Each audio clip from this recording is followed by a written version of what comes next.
বাবু কোথায় যাচ্ছিস রে? আরে বাবা, বাইরে আমার বন্ধু সন্তু এসছে, ওর সঙ্গে একটু দেখা করতে যাচ্ছি। কি সারাদিন তোরা বন্ধু বন্ধু করিস, বিপদের সময় কোনো বন্ধু কাজে আসে না, বুঝেছিস? বাবা, ও আমার বন্ধু হয়, আমি জানি। তাই নাকি? বন্ধু তোর মানে জানিস তোরা? দেখ, আমাকে আর গোপাল আঙ্কেলকে তোর দুজনে 20 বছর ধরে বন্ধুত্ব একসঙ্গে, আর তোরা দুদিন ধরে কি মিশেছিস, আর মিশেই তোরা নিজেকে বন্ধু মনে করিস তোরা? বাবা, ও আমার বন্ধু হয়, আমি জানি ও কিরকম। ও তাই নাকি? তাহলে এই নে ফোন ধরে তোর বন্ধুকে ফোন করে বল তোর বাবার শরীর খারাপ হয়েছে, আর বলবি না আমরা চাকদা আছি, বলবি আমরা চাকদার বাইরে আছি। দেখ কি বলে।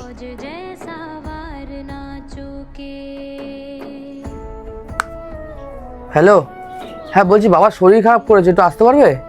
না না, আমরা চাকদায় না, চাকদার বাইরে আছি। ও আসতে পারবে না? তাহলে ওকে বল 5,000 টাকা পাঠাতে। তাহলে বলছি 5,000 টাকা পাঠিয়ে দিতে পারবে? ও পারবে না, টাকা নেই। শোন হারামজাদা, আজ থেকে আমার ছেলের সঙ্গে একদম তুই মিশবি না। আরে কি রে, কতক্ষণ লাগে তোর আসতে? আরে ভাই,